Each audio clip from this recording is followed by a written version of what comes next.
إن الله وملائكته يصلون على النبي يا أيها الذين آمنوا صلوا عليه وسلموا تسليما اللهم صل على سيدنا ونبينا وحبيبنا ومولانا محمد صلى الله عليه وعلى آله وأصحابه وبارك وسلم بلغ العلا بكماله كشف الدجى بجماله حسنت جميع خصاله صلوا عليه وآله إن التياريح الصباح يوما إلى أرض الحرم بلغ سلامي عند روجة فيها النبي المحترم بلغ العلا بكماله كشف الدجى بجماله حسنت جميع خصاله صلوا عليه وآله আমার সর্বস্তরের শ্রদ্ধাভাজন ও প্রিয় মুসলিমবৃন্দ, আল্লাহ রাব্বুল আলামিনের দরবারে শুকর গুজার করছি যে আল্লাহ তাআলা আজকে পবিত্র দিনে আপনাকে আমাকে তার মহব্বতের বন্ধনে আবদ্ধ করে আল্লাহ রাব্বুল আলামিন তার ভালোবাসায় আমাদেরকে তার এই ঘরে তার মেহমান হয়ে আসার এবং বসার সুযোগ দিয়েছেন। সে আল্লাহ তাআলার দরবারে সকলের সর্বপ্রতি কণ্ঠে শুকরিয়া জ্ঞাপন করছি, বলি আলহামদুলিল্লাহ। আজকে পবিত্র রজব মাসের শেষ দিন, শাবানের চাঁদ উঠবে ইনশাআল্লাহ। আজকে সেই মুবারক জুমায় পবিত্র রজব মাস আমাদের কাছ থেকে বিদায় নিয়ে যাচ্ছে। প্রিয় নবী সাল্লাল্লাহু আলাইহি ওয়াসাল্লামের আল্লাহর পক্ষ থেকে 100 মহান নেয়ামত প্রাপ্তির মাস, আল্লাহ তাআলার পক্ষ থেকে এক বিশাল হাদিয়া উপঢৌকনের মাস, পবিত্র মেরাজ এই রজব মাসে সংঘটিত হয়েছিল। সামনে আসতেছে মহাদিবতাবরক শাবান মাস। সেই শাবান মাসে 14 শাবান দিবাগত রজনী আমাদের জন্য অত্যন্ত আবেগঘন, ভালোবাসা, ইবাদত এবং আমাদের ভাগ্য কিসমত আল্লাহ রাব্বুল আলামিন এই পৃথিবীতে বুলন্দ করে দিবেন। মহান রব্বে কারীম পরকালীন জীবনে আমাদেরকে নাজাত দিবেন। সেরকম রজনী আসছে আমাদের সামনে, সেই মাস আমাদের সামনে। আল্লাহ তাআলা যেন আমাদেরকে এই শাবানের বরকত, রজবের বরকত যেন আমাদের আমল না হয়, আমাদের ভাগ্য কিসমতে যেন নসিব করে। সকলে দিল দ্বারা বলি আল্লাহুম্মা আমিন। প্রিয় ভাইরা, পবিত্র রমজান মাস হচ্ছে কোরআন নাজিলের মাস। সেজন্য এই রমজান মাসে আমাদের সকল ওজিফা আমলের মধ্যে অন্যতম একটি আমল থাকবে কোরআনে কারীমকে আমরা এই মাসে বিশুদ্ধ তেলাওয়াতের জন্য প্রস্তুতি গ্রহণ করব। সেজন্য আগের ভাগে আমরা এই কোরআনের প্রতি মহব্বত, কোরআনের প্রতি ভালোবাসা, কোরআনকে অনুধাবন করা, সেই অনুযায়ী আমল করার জন্য আমাদের মানসিক প্রস্তুতি নিতে হবে। কারণ আল্লাহ রাব্বুল আলামিন আহকামুল হাকিমিন, আল্লাহ তাআলা আমাদের অকৃত্রিম বন্ধু, আল্লাহ তাআলা আমাদের পালনেওয়ালা। এই পৃথিবীতে আমাদের যত মানুষ আমাদের কল্যাণ চায়, আল্লাহ রাব্বুল আলামিনের চাইতে বেশি কল্যাণ, বেশি ভালোবাসা আমাদের আর কেউ চায় না। সুবহানাল্লাহ। আল্লাহ বলছেন, দুনিয়ার মানুষ তোমাদেরকে যে যেদিকে ডাকুক না কেন, সেই ডাক হচ্ছে ক্ষণস্থায়ী। তার সামনে আছে ধূম্রজল, তার সামনে আছে মরিচিকা, তার সামনে আছে হতাশা, তার সামনে আছে ধোঁকা, প্রবঞ্চনা। কিন্তু আমি আল্লাহ রাব্বুল আলামিন তোমাদেরকে ডাকতেছি জান্নাতের পথে। আল্লাহু ইয়াদউ ইলা দারিস সালাম। আমি আল্লাহ তোমাদেরকে ডাকি চিরস্থায়ী শান্তির পথে চলে আসো সবাই। আল্লাহ তাআলা সেই ডাক রব্বে কারীম তার কালামে হাকিম কোরআনে কারীম আমাদেরকে দিয়েছেন, সেজন্য আমরা এই কোরআনকে বোঝার জন্য আমরা এখন থেকে তেলাওয়াত, যদি কারো কোনো গাফলাতি থাকে আমরা সেই তেলাওয়াতের প্রতি নিবিষ্ট হব। বিশেষ করে কোরআনে কারীমের প্রত্যেকটা অক্ষর তেলাওয়াত করে 10টা করে নেকি আমাদের আমলনামায় হবে। এই মানসিক এই নিয়তে আমরা যে যেখান থেকে পারি তেলাওয়াত শুরু করব ইনশাআল্লাহ। আজকে জুমা খুতবায় আপনাদের সম্মুখে কোরআনে কারীমের আল্লাহ রাব্বুল আলামিনের নূরের খাজিনা, আমাদের হেদায়েত নিয়ামতের পথ প্রদর্শক নবী করিম সাল্লাল্লাহু আলাইহি ওয়াসাল্লামকে আল্লাহ তাআলা যে মুজিজা দিয়েছেন, ৪৫০০ মুজিজার মধ্যে সবচেয়ে শ্রেষ্ঠ মুজিজা, সেরা মুজিজা এই কোরআনে হাকীম, কোরআনে কারীম, কোরআনে মাজিদ। এখানে ১১৪টি সূরা আল্লাহ তাআলা আমাদেরকে দান করেছেন, ৬৬৬০ আয়াত প্রসিদ্ধ মতে।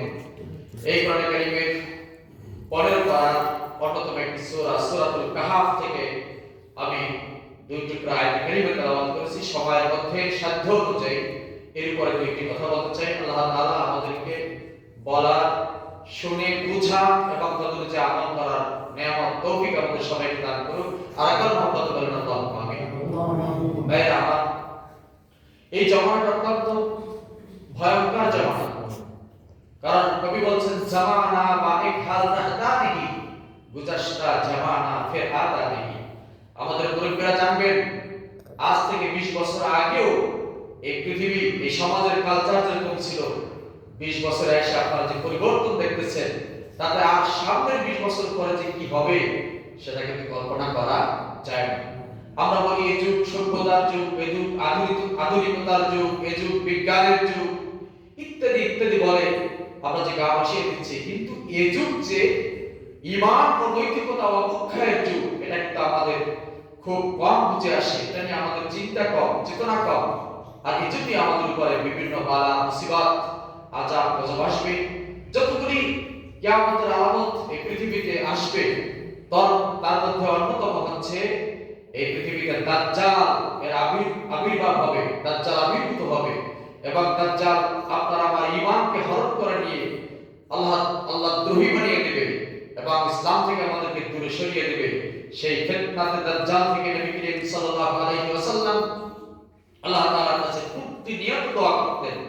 উম্মত মুহাম্মাদী আমাদেরও দায়িত্ব হচ্ছে, কর্তব্য হচ্ছে, আল্লাহ যেন আমাদেরকে দাজ্জালের ফিতনা থেকে হেফাজত করে। বলেন আমিন। একটা হচ্ছে প্রত্যক্ষ ফিতনা, আর একটা হচ্ছে পরোক্ষ ফিতনা। আজকে এই যুগ জামানায় যেভাবে গান বাজনা, সিনেমা, থিয়েটার এবং যেভাবে এই যে আপনার মদ, গাঁজা, জুয়া, বিভিন্ন ভাবে সমাজের যে নৈতিক অবক্ষয় হচ্ছে, এটাও হচ্ছে পরোক্ষ ফিতনা। এটা আমাদেরকে ঈমান বিধ্বংসী এক হাতিয়ার হিসেবে আমাদের সামনে উপস্থাপন করা হয় এবং মানুষ তার ভিতরে যে জৈবিক চাহিদা আছে,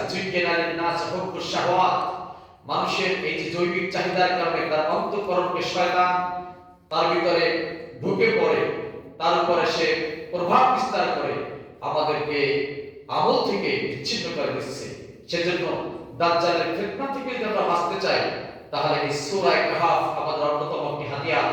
এই সূরা কাহাফের ব্যাপারে নবী করিম সাল্লাল্লাহু আলাইহি ওয়াসাল্লাম সহিহ মুসলিম, আবু দাউদ, তিরমিজি, নাসাই, সুনানে আহমদ সহ অসংখ্য হাদিসের কিতাবে হযরত আবু দারদা রাদিয়াল্লাহু তাআলা থেকে বর্ণিত আছে, নবী করিম সাল্লাল্লাহু আলাইহি ওয়াসাল্লাম বলেন, আমার যে উম্মত এই সূরা কাহাফের প্রথম 10টি আয়াত মুখস্থ করবে, তেলাওয়াত করবে, আল্লাহ রাব্বুল আলামিন তাকে দাজ্জালের ফিতনা থেকে হেফাজত করবে। জোরে বলেন সুবহানাল্লাহ। অনেকগুলি riwayat আছে, তার মধ্যে একটি হচ্ছে সূরা কাহাফের শেষ আয়াত, শেষ 10 আয়াত, প্রথম 10 আয়াত, আবার আছে সূরা কাহাফের প্রথম এবং শেষ, অর্থাৎ পুরো সূরাটাই এর ফজিলত সম্পর্কে নবী করিম সাল্লাল্লাহু আলাইহি ওয়াসাল্লাম মুসনাদ আহমদ হযরত সাহল ইবনে মুআজ রাদিয়াল্লাহু তাআলা আনহু এর riwayat আসছে, নবী করিম সাল্লাল্লাহু আলাইহি ওয়াসাল্লাম বলতেছেন, যে ব্যক্তি সূরা কাহাফের প্রথম ও শেষ আয়াতগুলি পাঠ করে, তার জন্য তার পা থেকে মাথা পর্যন্ত আল্লাহ তাআলা একটা নূর দিয়ে দিবেন। সেই নূরের আলোকে সে ময়দানে মাহশার থেকে শুরু করে মিজানে, সিরাতে, হাসরে সকল জায়গায় এই নূরের আলো ছাড়া সে পার হয়ে যেতে পারবে। বলেন না সুবহানাল্লাহ। এখন বলতে পারেন নূরের প্রয়োজন কেন? নূর মানে হলো জ্যোতি, নূর মানে হলো আলো। এমন একটা দিন আসতেছে, সেদিন এই চন্দ্র থাকবে না, সূর্য থাকবে না, নিহারিকা ধূমকেতু তারকারাজি কিচ্ছু থাকবে না, অন্ধকার ঘনঘটা হয়ে যাবে।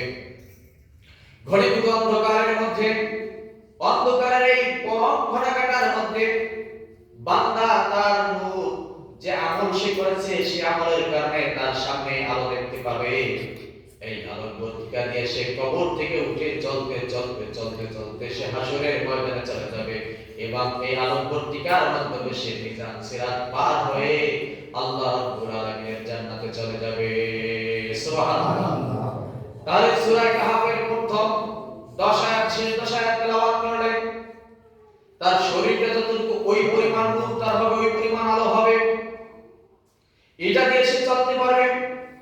রাহমাতুল লিল আলামিন সরকারে দো জাহান হাফেজ জিয়াউদ্দিন মুকাদ্দিসি মুক্তার রাহমাতুল্লাহ আলাইহি এর গ্রন্থের ভিতরে হযরত আলী কারামাল্লাহু ওয়াজহার হাদিস নিয়ে আসছেন। আল্লাহর হাবিব সাল্লাল্লাহু আলাইহি ওয়াসাল্লাম বলেছেন, যে ব্যক্তি সূরা কাহফ পুরোটা তেলাওয়াত করবে, অর্থাৎ 110টি আয়াত এই সূরার মধ্যে রয়েছে, 110টা আয়াত তেলাওয়াত করবেন, আল্লাহ রাব্বুল আলামিন তার নূরের পরিধি এত বাড়িয়ে দিবেন, জমিন থেকে নিয়ে আকাশ পর্যন্ত যত জায়গা আছে এই পরিমাণ নূর আল্লাহ তাআলা তার সামনে দিয়ে দিবেন। সুবহানাল্লাহ। এটার অর্থ হলো আপনার কোনো জায়গায় চিন্তা থাকবে না, পেরেশানি থাকবে না, টেনশন থাকবে না, সূর্য না থাকবে তাতে কোনো চিন্তা নাই, চন্দ্র নাই তাতে কোনো চিন্তা নাই।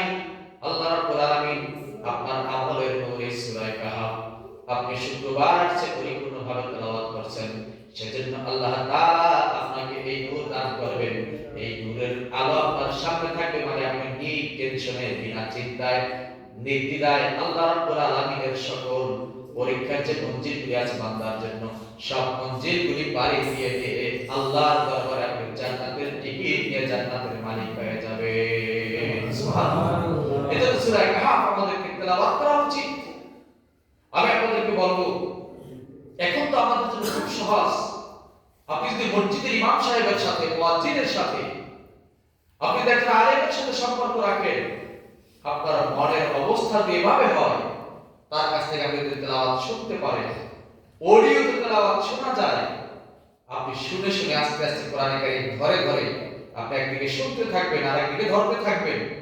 আরে ভাই, আমাদের সালফে সালেহীন তাদের জীবনীতে লেখা হয়েছে যে এক ব্যক্তি যে কোরআন শরীফ পড়তে পারত না, অক্ষর চিনতো না, বুঝতো না, কিন্তু ওয়াজ শুনেছে, ওয়াজের পর তার আমলের এমনটা আবেগ তৈরি হয়েছে, সে কোরআন শরীফ কিনে ঘরে বসে বসে এই লাইন ধরে ধরে কাঁদবে আর বলতো, আল্লাহ আমি এই পৃথিবীতে এমন একজন মূর্খ বান্দা, আমি তোমার এই হেদায়েতের নূরকে আমি পড়তে পারি না, এটা আমার এই নিয়ামত আমার ভাইকে নসিব হয় না, কিন্তু আমি এটাকে বড় মহব্বত করি। ওমা ইউআজ্জিম শাআইরাল্লাহ ফাইন্নাহা মিন তাকওয়াল কুলুব। আল্লাহ বলেন, তোমার অন্তরে আমার ভালোবাসা থাকে, এটার বহিঃপ্রকাশ হচ্ছে আমার নিদর্শনগুলি দেখে তুমি সম্মান করবে, ভালোবাসবে, এগুলো তুমি আঁকড়ে ধরবে। বলে সুবহানাল্লাহ।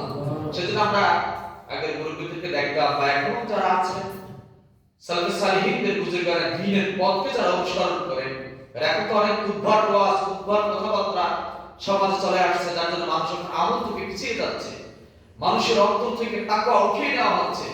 আপনি কোরআন শরীফ ধরবেন, মুরব্বির আগে ধরে চুমা দিয়ে তারপর তেলাওয়াত শুরু করতে, ঠিক কিনা বলেন? আবার তেলাওয়াত শেষ হয়ে গেছে, কোরআন বুকে লাগাতো, চুমা দিত, কোরআনকে মহব্বত করে তারপর খাজদান ভরে, জুজদান ভরে রেখে দিত। কিন্তু আজকে সেই আমলটা আমাদের মধ্যে নাই। সেই সালফে সালেহীন একজন বুজুর্গের জীবনীতে লেখা হয়েছে, তার ইন্তেকালের পরে কাশফুল কুবরের মুরাকাবা একজন আল্লাহর ওলি লিখতেছেন, আল্লাহ তাআলা তাকে অজস্র সম্মান এবং নিয়ামত কবরে দান করেছেন। তখন সে তাকে প্রশ্ন করছে যে এই নিয়ামতের সম্মান আল্লাহ তাআলা তোমাকে কিসের কারণে দান করেছে?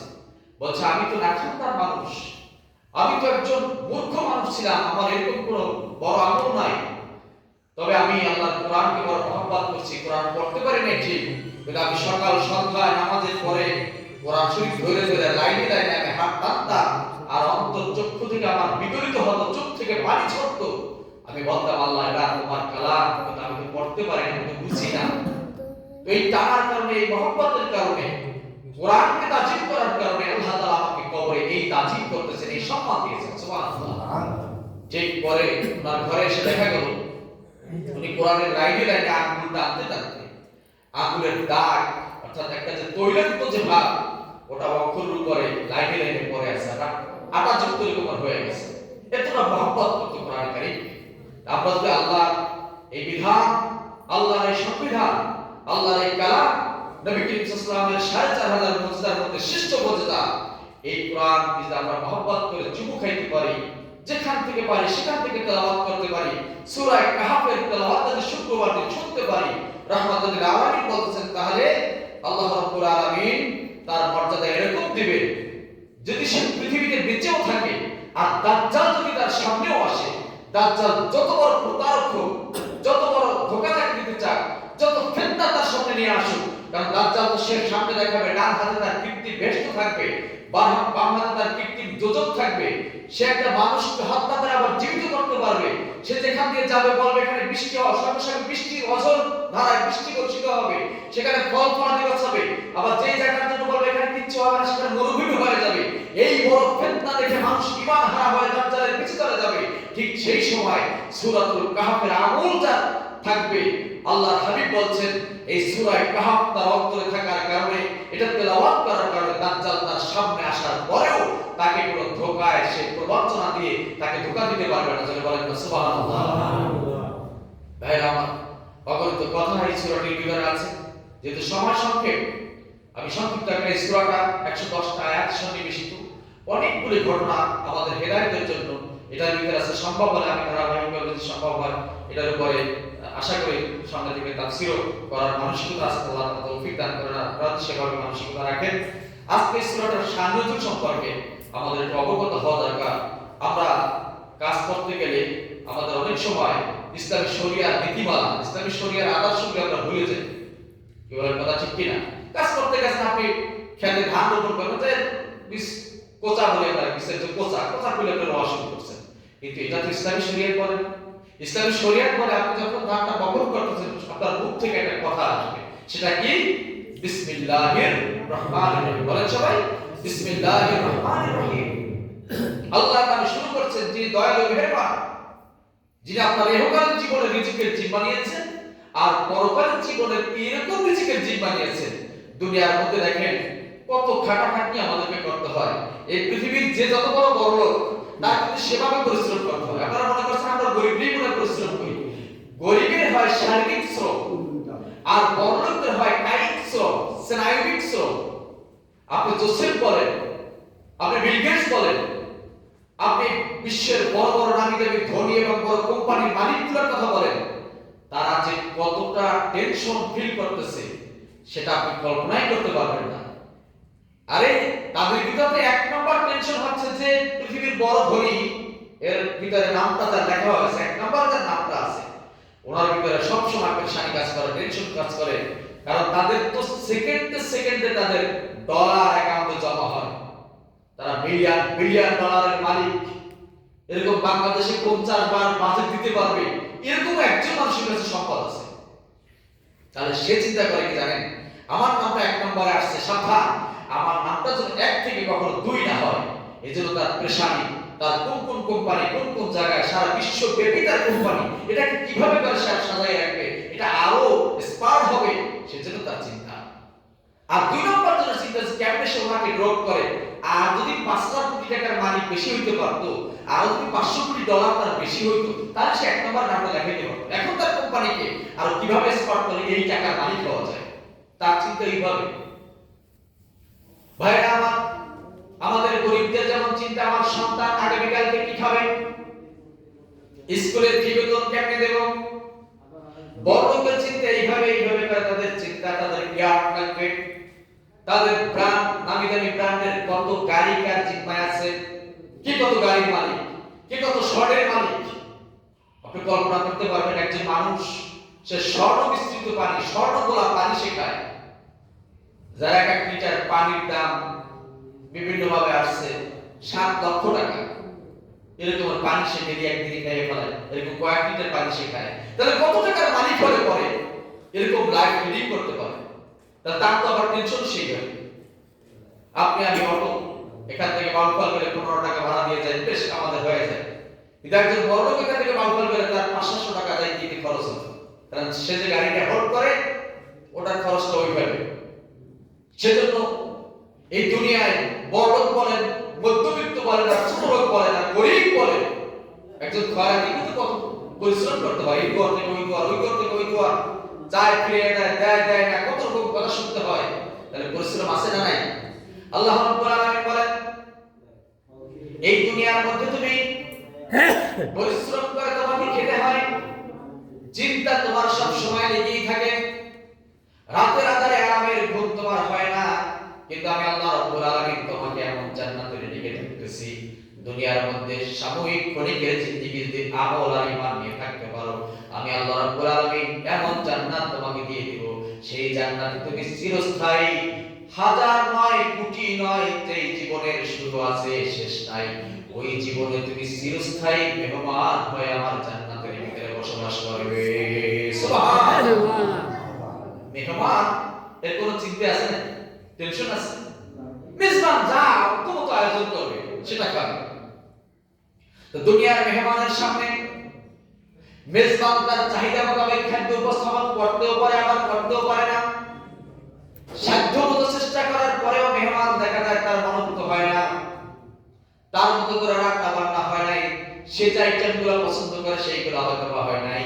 কিন্তু আল্লাহ রাব্বুল আলামিন বলেছেন ওয়ালাকুম ফিহা মা তাশতাহি আনফুসুকুম ওয়ালাকুম ফিহা মা তাদউন। তোমার যা দুনিয়ায় ওয়াদা দিয়েছিলাম, এখানে 4 প্রকারের পবিত্র শরবত থাকবে, জুস থাকবে, ফল ফলাদি থাকবে, যত প্রকার পাখির গোশত আছে, হাঁস মুরগি সহ যা গোশত আছে, যত আইটেম আছে তা থাকবে, যত প্রকার মাছ আছে তা থাকবে।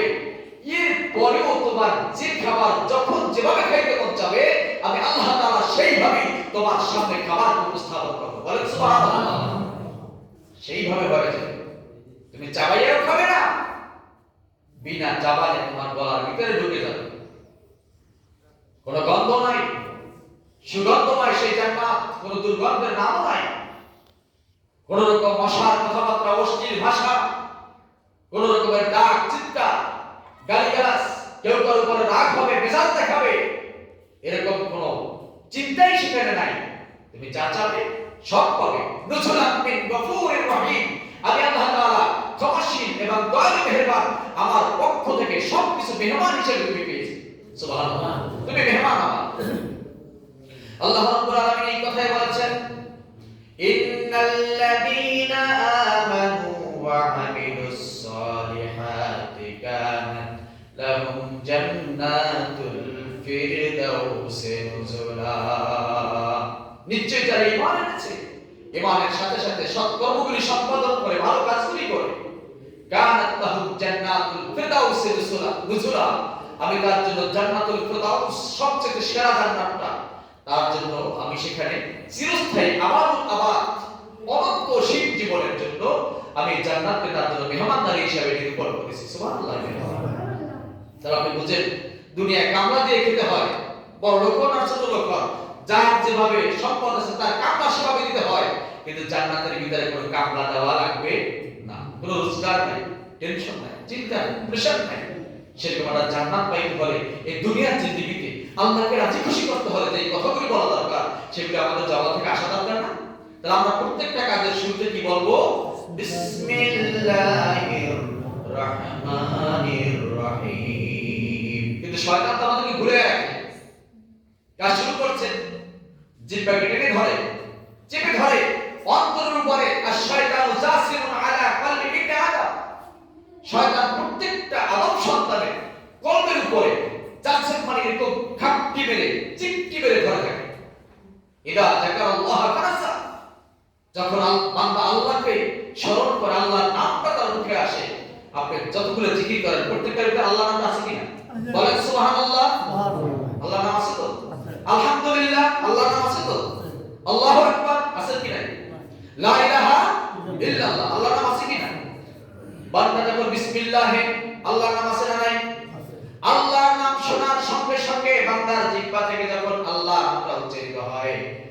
রাসূলুল্লাহ বলেন ইদা যাকারাল্লাহু খানাসা, যখন সে আল্লাহকে জিকির করে, আল্লাহর নামটা শোনায়, সঙ্গে সঙ্গে শয়তান পালিয়ে যায়, ভয় পেয়ে যায়, তার গায়ে আগুন ধরে যায়, জ্বালা ধরা যায়, সে কলব ছেড়ে পালিয়ে যায়। ওয়া ইদা গাফালা ওয়াসওয়াসা, যখন সে আল্লাহর জিকির থেকে, আল্লাহর নাম থেকে বিমুখ হয়ে যায়, ভুলে যায়, সেজন্য সূরা কাহফের একটা আয়াত আছে, ওয়াজকুর রাব্বাকা ইদা নাসিতা, যখন তুমি আল্লাহর নাম বলতে ভুলে গেছো, মনে হওয়ার সঙ্গে সঙ্গে, স্মরণে আসার সঙ্গে সঙ্গে তুমি আবার আল্লাহর নাম জিকির করো।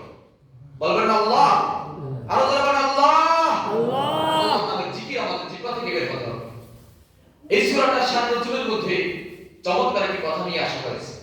নবী করিম সাল্লাল্লাহু আলাইহি ওয়াসাল্লামকে আল্লাহ রাব্বুল আলামিন উম্মতকে শিক্ষা দেওয়ার জন্য রাহমাতুল লিল আলামিন যখন রিসালাতের দাওয়াত শুরু করেছে, রিসালাতের দাওয়াত শুরু করার পরে যেই মানুষটা এতদিন পুরা মক্কাবাসী প্রাণের মানুষ ছিল, হৃদয়ের ভালোবাসার মানুষ ছিল, একজন আমানতদার মানুষ ছিল, বিশ্বস্ত মানুষ ছিল, যেমন তার চেহারা, তেমন তার বলা, তেমন তার চলা, তেমন তার আচরণ, একটা মানুষও তার কাছ থেকে কষ্ট পায় নাই, একটা মানুষও তার কাছ থেকে কোনো নিরাপত্তাহীনতায় ভোগে নাই, একজন সাদিকুল মাসদুক, একজন সত্যবাদী, বিশ্বস্ত আমানতদার, এর জন্য তারা তাকে লকব দিয়েছে, টাইটেল দিয়েছে আনতা আল আমিন, তুমি নিরাপদ বন্ধু। যারা বলেন সুবহানাল্লাহ, এই আল আমিন উপাধি মক্কাবাসী তাকে দিয়েছে।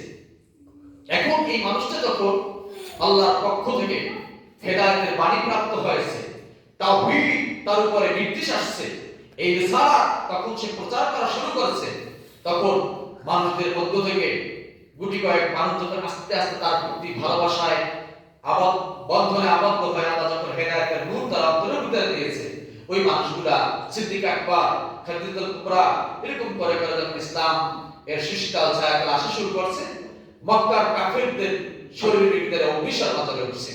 এখন তারা চিন্তা করতেছে একে কিভাবে দমন করা যায়। সেখানে তারা একটা চিন্তা করলো যে আমরা এখন কিভাবে কি করতে পারি, এটা বুদ্ধি করব। এই বুদ্ধি করে তারা দারুন নাদওয়ায় বৈঠক বসালো। সেই বৈঠকে নবী করিম সাল্লাল্লাহু আলাইহি ওয়াসাল্লামের নবুয়তের পরীক্ষা নেবে, এই জন্য কঠিন কি প্রশ্ন করা যায়, এই জন্য মক্কার সমস্ত পণ্ডিতদের কাছে গেছে। যাওয়ার পরে তারা বলছে আমাদের কাছে এর চাইতে আরো বড় পণ্ডিত আমাদের সন্ধানে আছে, বিজ্ঞ বড় মাহের আলেম আছে, তোমরা তাদের কাছে যাও, তারা যদি এমন এমন প্রশ্ন তোমাদেরকে বলে দেয়, সেই প্রশ্নগুলো করলে পরে মুহাম্মদ সাল্লাল্লাহু আলাইহি ওয়াসাল্লাম থেকে যাবে, জবাব দিতে পারবে না, তাহলে সে নবুয়তের প্রচার করতেও পারবে না।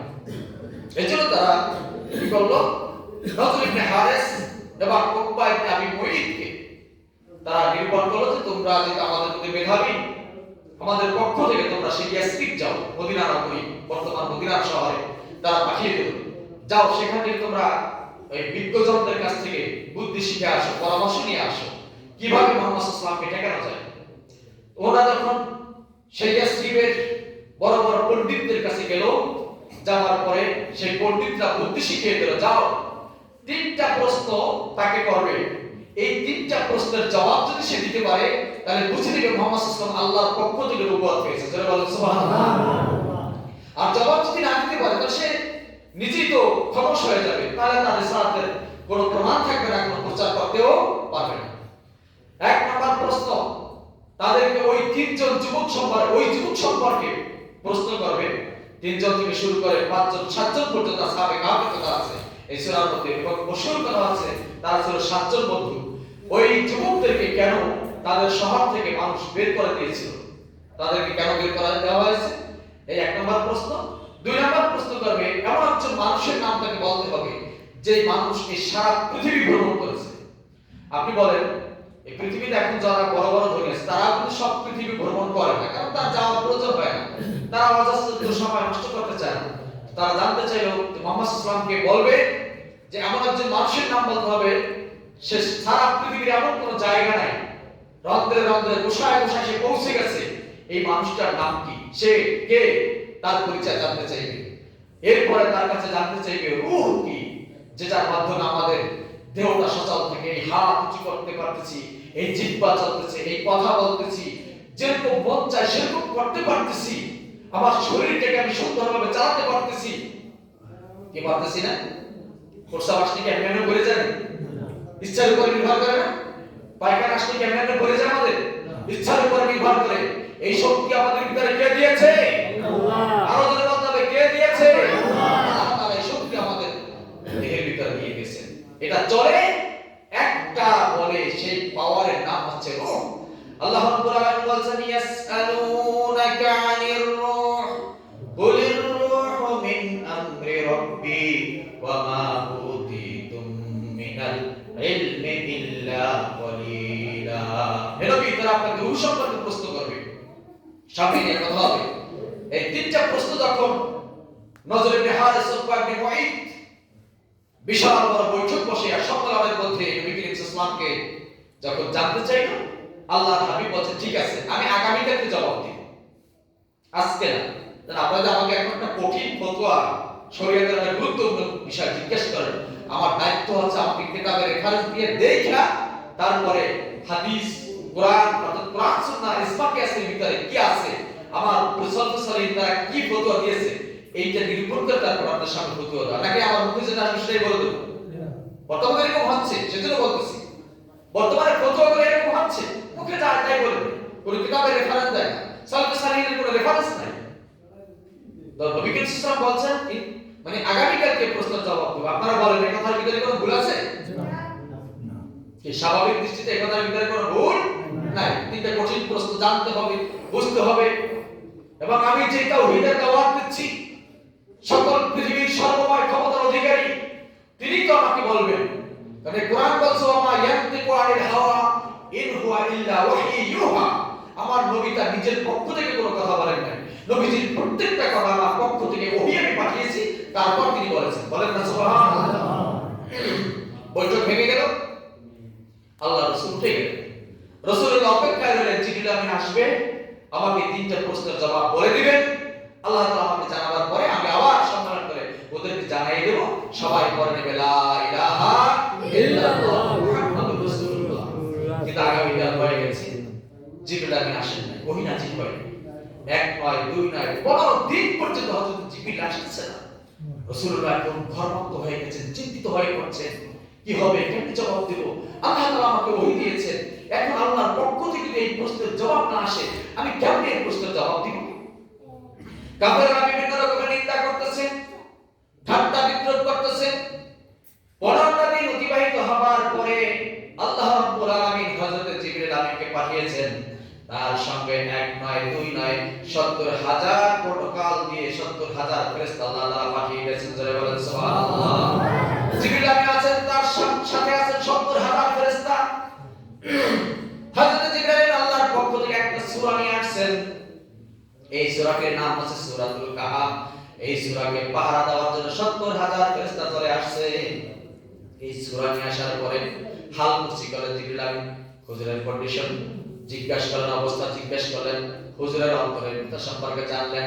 এরপরে কেন তিনি 15 দিন আসেন নাই সেই কথা জিবরিল আমিন বলে দিলেন, হুজুর আপনি আগামীকাল জবাব দিবেন এই কথা বলেছেন, কিন্তু ইনশাআল্লাহ আপনি বলেন নাই। জোরে বলেন সুবহানাল্লাহ। কি বলেন নাই? সবাই জোরে বলেন, কি বলেন নাই? ইনশাআল্লাহ। এই কথাটা আপনি বলেন নাই, যে আল্লাহ তাআলা আপনার উপরে একটু কেমন যেন কষ্ট পেয়ে গেছে, যে আমার হাবিব আমার নামটাকে সে ভুলে গেল। আল্লাহ তাআলা এই জন্য 15 দিন আমাকে আপনার কাছে পাঠান নাই, এখন আল্লাহ তাআলা আমাকে পাঠিয়েছেন এবং এমন একটা সূরা দিয়েছেন, সেই সূরাটার পাহারা দেওয়ার জন্য আল্লাহ তাআলা, এটার মর্যাদা এত বড়, এইটাকে পাহারা দেওয়ার জন্য আল্লাহ তাআলা 70,000 ফেরেশতা এই সূরাটার চতুর্দিকে দিয়ে আল্লাহ তাআলা এই সূরাটা আপনাকে হাদিয়া দিয়ে দিয়েছেন। বলেন সুবহানাল্লাহ। এবং এই কাফেরদের তিনটা প্রশ্নের জবাব এই সূরার মধ্যে আল্লাহ তাআলা দিয়ে দিয়েছেন। সুবহানাল্লাহ। আল্লাহ নবী সাল্লাল্লাহু আলাইহি ওয়াসাল্লাম এই তিনটা প্রশ্নের জবাব এই সূরার ভিতরে আছে। সামনে আল্লাহ তাআলা আমাদেরকে ধারাবাহিকভাবে যদি শোনার, বোঝার এবং আমল করার তৌফিকটা চলবে ইনশাআল্লাহ। আল্লাহ সবাইকে কবুল করে বলে আমিন। সপ্তাহে শুক্রবার আসে সূরা কাহাফ খুলে অথবা অডিওতে, ভিডিওতে হারামাইনের তেলাওয়াত আছে, বিশ্বের বড় বড় কারীদের তেলাওয়াত আছে, আপনারা তেলাওয়াত শুনবেন, বোঝার চেষ্টা করবেন, নিজে কোরআন শরীফ ঘরে ঘরে লাইনে লাইনে এভাবে টানবেন। আল্লাহ আমাদের সকলকে সেই ন্যাক তৌফিক দান করুন, সকলে বলে আমিন। দাজ্জালের ফিতনা থেকে আমাদের সবাইকে হেফাজত করে, আরেকবার বলে আমিন। আসসালামু আলাইকুম ওয়া রাহমাতুল্লাহি ওয়া বারাকাতুহু।